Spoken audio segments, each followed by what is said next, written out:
everybody. I have this amazing guest here today, and she has this just very inspiring story and how she's actually taken that story and founded her own business. And she was in corporate America and a million other things that really kind of wove into this story. So I'm going to let her tell some of it. So welcome, Renee Reisch, today. Thank you so much, Valerie. It's a pleasure to be here. And it is a journey. This is a journey that we go through. We get to do it together. That's a choice. I like to do it with people rather than by myself Mhm. because that's the power of connection. And I often say what we go through, we grow through. And in 2013, if I didn't have my best friend with me, I don't think I would have been able to go through anything because it was a journey that led to where I am today. And I lost my voice. People often say they feel like they lost it, but I physically lost it. And I feel it was years and years of the emotional loss of my voice in my life that led up to the physical ailment of Yeah. losing my voice. And it was coming from corporate America. And it was even years before then. And I don't often talk about this, but I was bullied in high school. I remember that even before that I was bullied in school.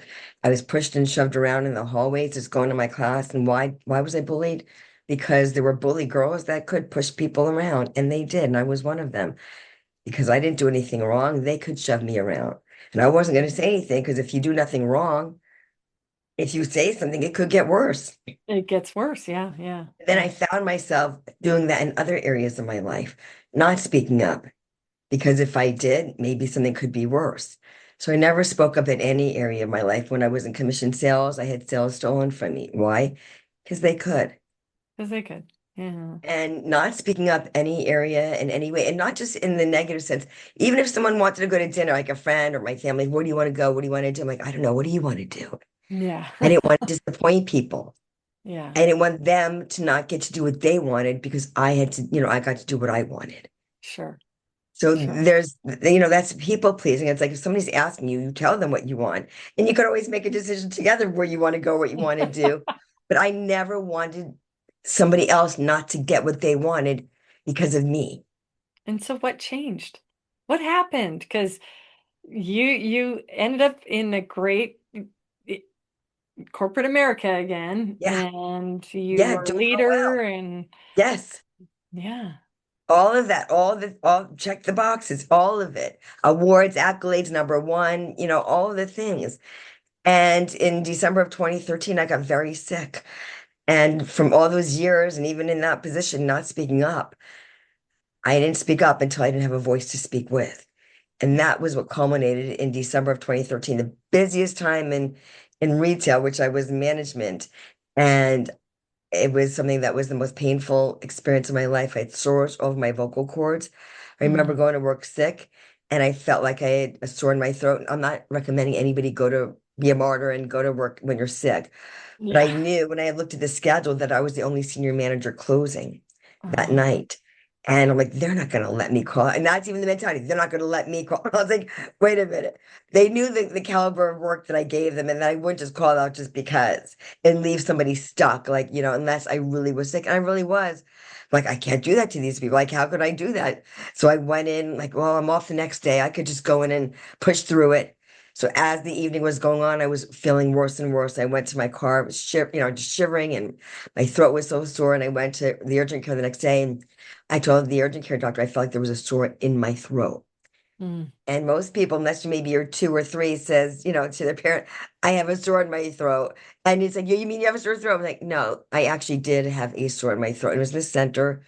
She did some tests because she did see the sore and everything came out clear. The next day, my best friend, who's one of my beautiful angels in heaven now watching over me, Oh, she took me back to urgent care the next day. And that one sore broke out into many. And she said, get her to the ER now.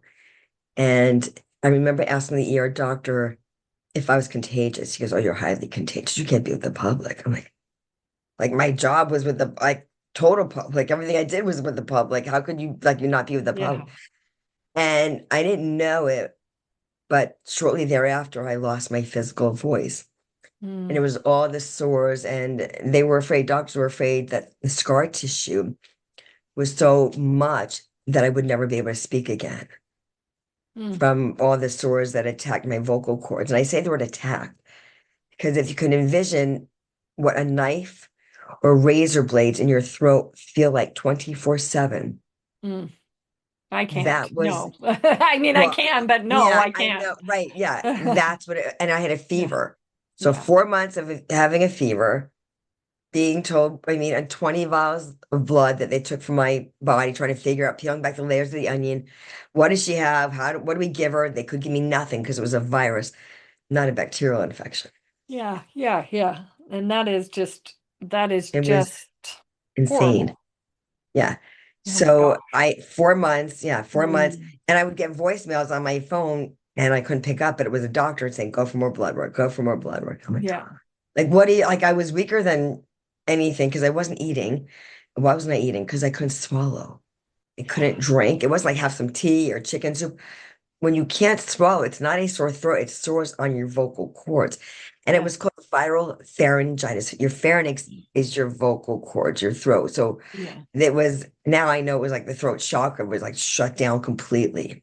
And that's Oh for the my spiritual gosh. people out there. It was just completely shut down. Oh, And it was years and years leading up to that of the people pleasing, of never feeling like I was good enough, always wanting to plow through things and do more and more and more to make others happy. And really, this is an internal job. yeah. And by that, I mean finding your own voice. I don't just mean the physical, it's the internal voice, listening to yourself, not what others think you should be or say or do, but what do you really want? And as life goes on, we tend to listen to all the other voices of you should do this, you should do that, you're great at this. Okay, okay. And then, well, maybe I should and start listening to everybody else. It's like, wait a minute, what do I want? But when, it was like a baby getting positive reinforcement, even when the baby screams and yells and the parent gives it like a chocolate or something to, not for a baby, but as a little kid, Yeah. or the pacifier or to quiet them down. It's like you do something when you're getting reinforcement of people who are liking what you're doing, you keep doing that behavior. So as Yeah. I'm pleasing people and doing things to make them happy, I'm like, oh, that's making me, more accepted and more acceptable and, more liked. And so you keep doing the behavior as a little kid, and then you grow up and then you do it. And not you, but I'm saying you collectively. I Yeah. can't speak for everybody. I could certainly speak for myself. I did it and I kept Yeah. doing it. And what I found in the work I do today, there's many out there who are doing that. The women, the people I work with mostly are women, but there's men too. But because that's a behavior, it's a learned behavior. But the thing is, if you can learn it, you can unlearn it.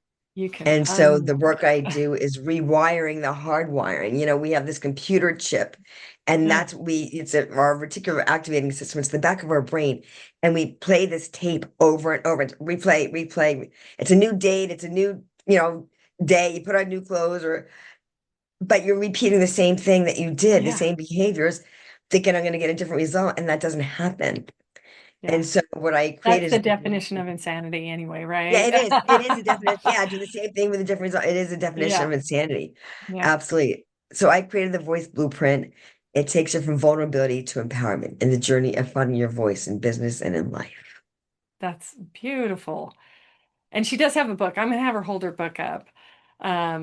She talks about it. And so it's an interesting thing because we all have chains, especially as founders, because this is a Founders Yeah. Pass podcast. We all Yeah. have chains of things that are holding us back as Yeah. founders. We have a lot of self-loathing behavior that we do. I use that on the show a lot. Or recently, my husband came up with talking about intrusive thoughts, Oh, and we do respond to certain outcomes and different things. We try to not necessarily manipulate the outcomes, but we want the outcomes. And because of that, we get cross-wired. I do that with like the financial statements or setting up teams or whatever it is. You know, you've got it the wrong way. And so you set up teams in a certain way, right? So okay, we need this, so we're going to go buy marketing. Then we go buy sales. Then we go buy, and, or maybe it's an AI thing, or maybe it's this, that, and the other. And we get misdirected sometimes with gut instinct, although we're data informed, right? But a lot of it is from the way that we have seen the world and judged the world and how they're going to react to us personally. Like you had said in an earlier conversation with me, and I think this is very poignant, is that, you know, you go along to get along because you don't want more trouble. You're Yeah. bullying, right? But also at Yes. work, you thought that they would give you a raise if you worked harder and harder and harder because that was the gratification part of it. And because of that, even the foundation of getting from X to Y was mud in between. You know, like it's the wrong thing. And it Yeah. actually caused you to have physical ailments that brought you to this point. So I think it's a beautiful book and I think it's a Mhm. good blueprint. So tell us a little bit more about your blueprint. Yeah. It was something I want to expand a little bit upon when you said that it was like a stimulus response. The more I did, the more, accolades I received. I'm like, oh, they're happy with me. So I'll do more of that, more of Yes, that, more of because they that. So it was a praised you. stimulus response. Yeah, you got the Yeah. praise, you get the awards, but it wasn't that. They gave me more areas to cover, more Mhm. responsibility, more work to do. And I didn't receive help for that work. It was just me, like a one-woman show. So I had all the multi-million dollar teams that I was responsible for. And then they gave me the corporate initiatives on top of that. Mm, And so I'm like, oh, I can't say no. They think I could handle this. If I say no, maybe they'll demote me, or maybe, I didn't want to even go there. I saw people that were losing their jobs and I didn't want to give any pushback. I'm like, yes, sure, I'll do it. They think I could do it. I can do it. And it was like the superwoman thing that I was wanting to be. And you can't be that person. You've got to stand up for yourself. I mean, it's great to think you can do it all. yeah. It's a lot when you have all these different responsibilities, and who pays the price?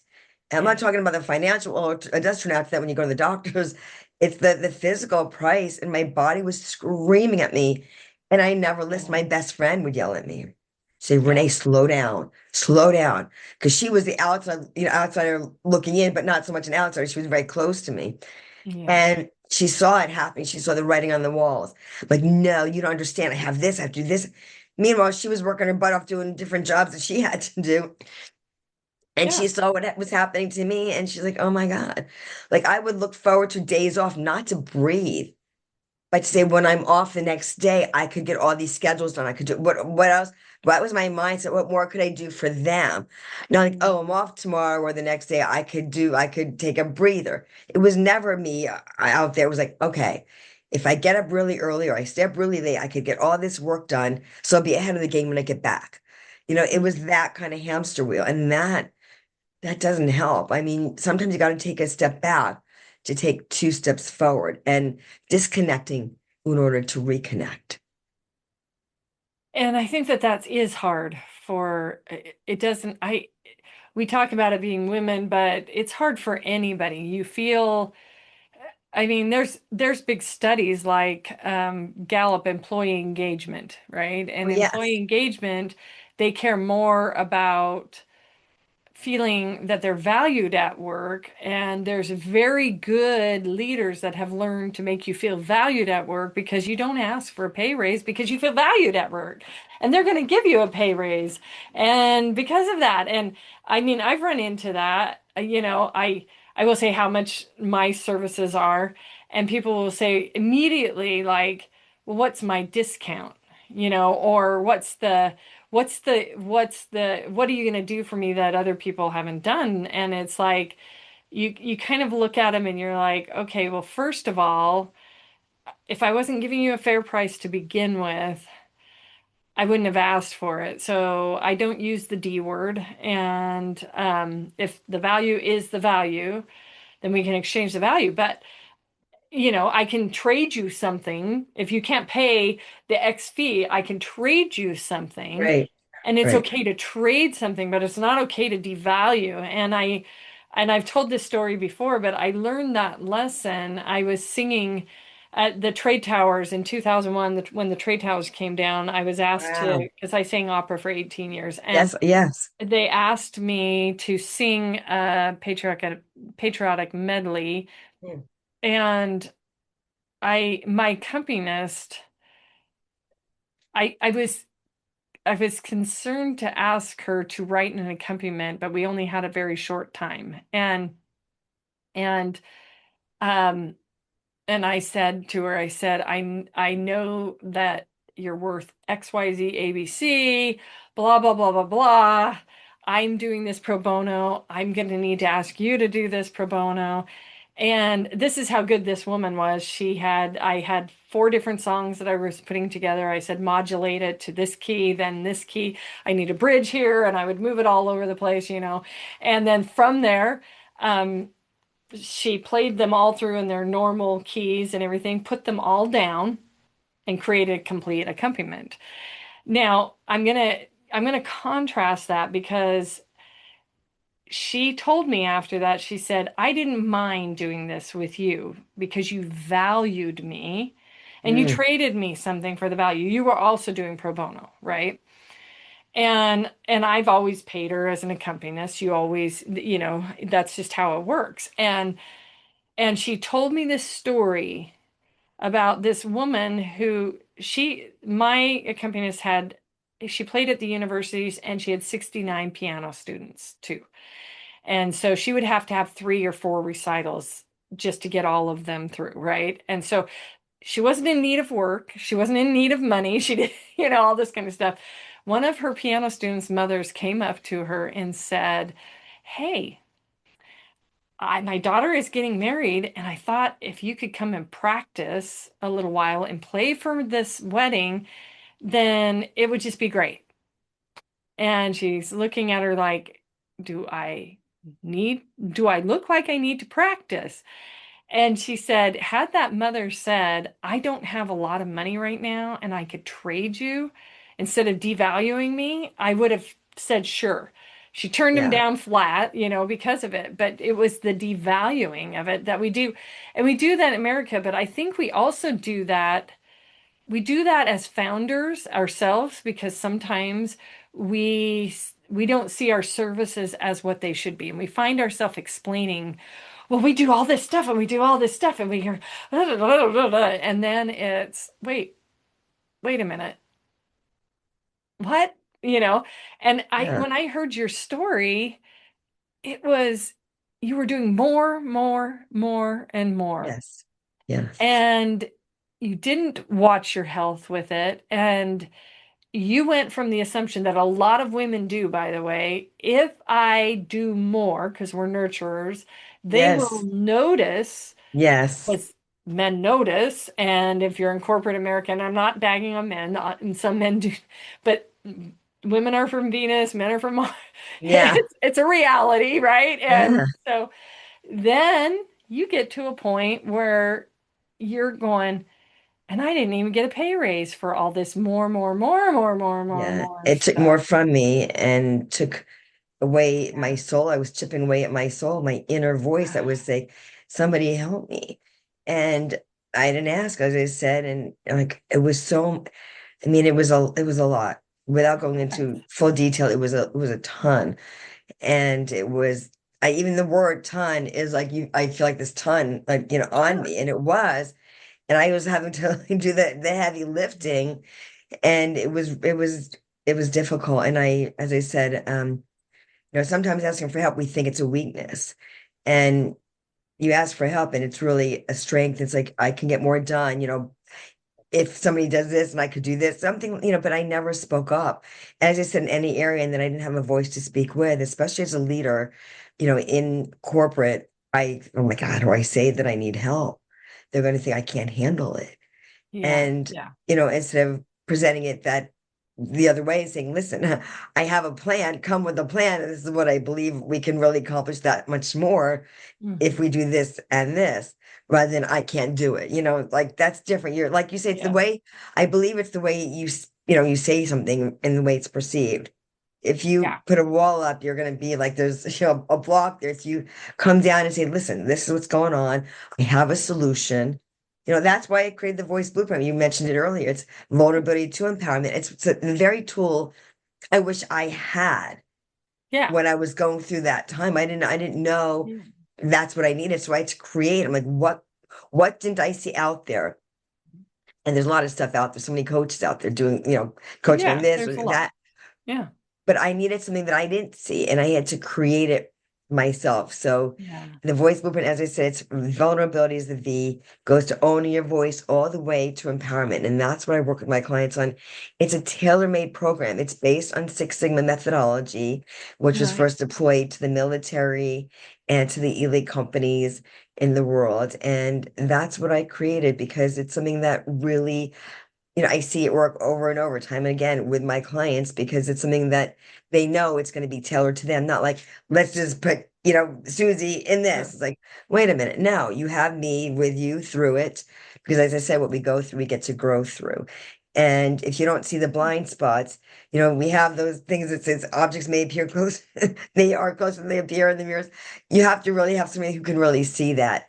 And you often can't see it yourself because you're in it.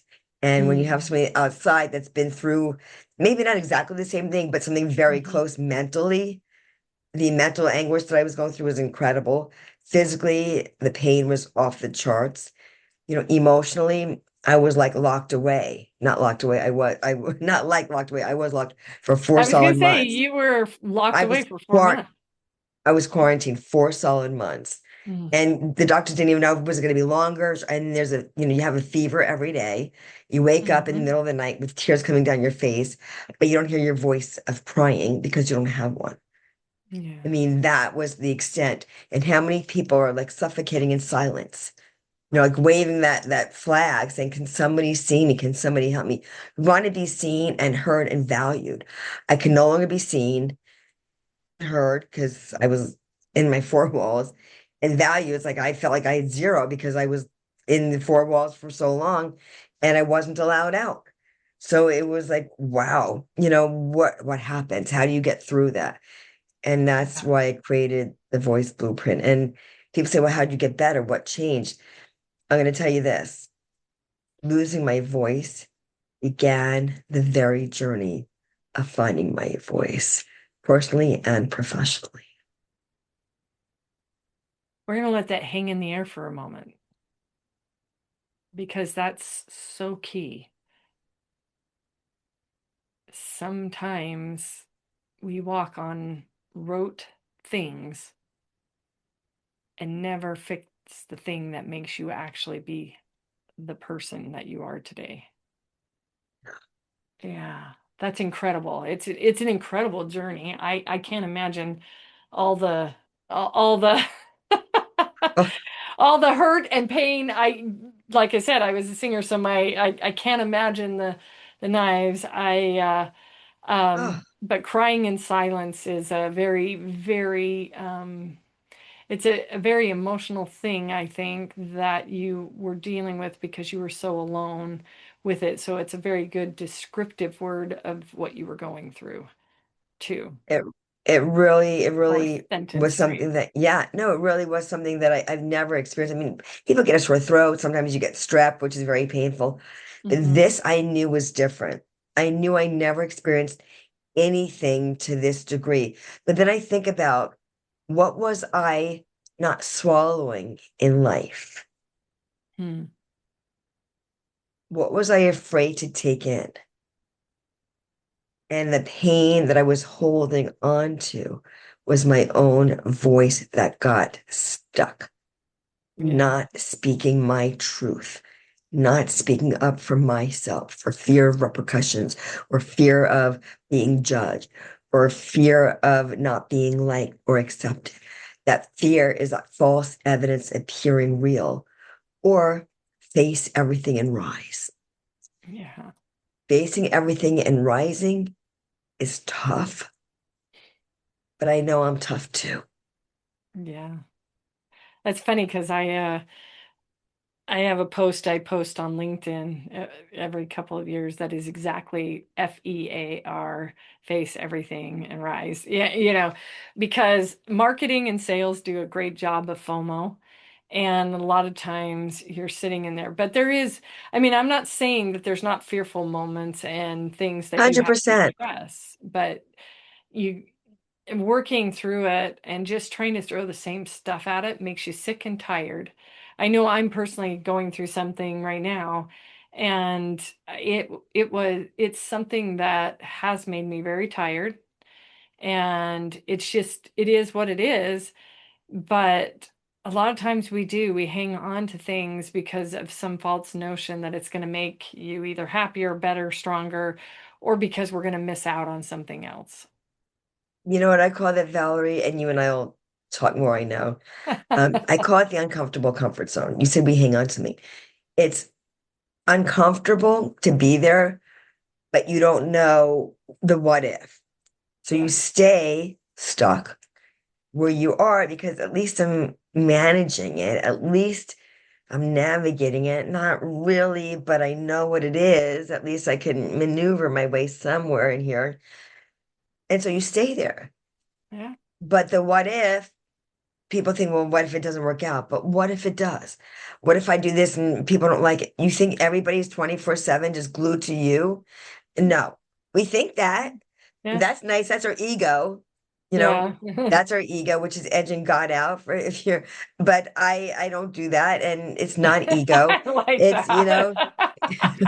You got all these cute little acronyms that you're running around. Ego, edging God out. yeah. Well, I don't ever want to do that. And if your ego is taking over, your pride, like put it, check it at the door and get rid of it. And that's that vulnerability, you I, know? oh my gosh, this story, it cracks me up. I had a service manager that was over a team, and he was new, so I was training him to be a leader, in that arena, right? And I said, check your ego. I said, okay, first of all, if you really want to succeed, check your ego at the door. And I kid you not, Renee, later, after he and I hit it off famously, and he did a great job and everything, but he was a new leader and he was nervous of it, so there was stuff. And he goes, you do know what my license plate is? It was ego No way. at the time. And I was just like, oh my gosh. And he goes, and now I'm kind of embarrassed to drive my car, so I'm going to get a new license plate. That's funny. So anyway, yeah. I gave you, yeah, a little remember. Wow, that's uh, funny. yeah, I mean, we check our codes when we go for a code check. We don't check our egos, you know? yeah, It's like we need to though. And I say the collective we because it gets in the way. It gets in the way of like, well, I can't show this part of me. I can't show that part. People are like, I want to see that. I did a post on LinkedIn yesterday about that. And it's like, I want to see those raw, real, I say real, raw Renee. I mean, the book, honestly, it is mhm. real, raw Renee. There's parts in there that you'll be like, I can't believe she wrote that in here. I can't believe she told us. I Now mean, you want like, to go buy your book because it's well, juicy on top of it. Oh, I mean, I really did. I wanted to like come clean. yeah, So there are going to be parts you're gonna be like, wow, I really can't believe she told on herself. Like she told us she did that because yeah, it's things I'm not proud of. But I yeah, also wanted to say, guess what? I'm real. yeah. It's not like, well, look at this and look at that. That's the ego. When we just talked about that. So it's not so much about the things I've done, it's the things I've done that are also not my proudest moments Hmm. that I wanted to make sure people knew. And honestly, this book, he said honestly, everything's honest, is the takeaways. It's like a workbook within a book, and it's short. So It's it's a short. short, I love it. It's easy. like this little easy read that you can. Yeah, and after each chapter, I have what I call it. It's a takeaway. So you have the takeaway, and you get to write date it. So Yeah. what date? So whatever the date that you receive it. I have a woman that's well, many, but one recently just messaged me and said, Renee, I've already read your book 4 times, but she just got it.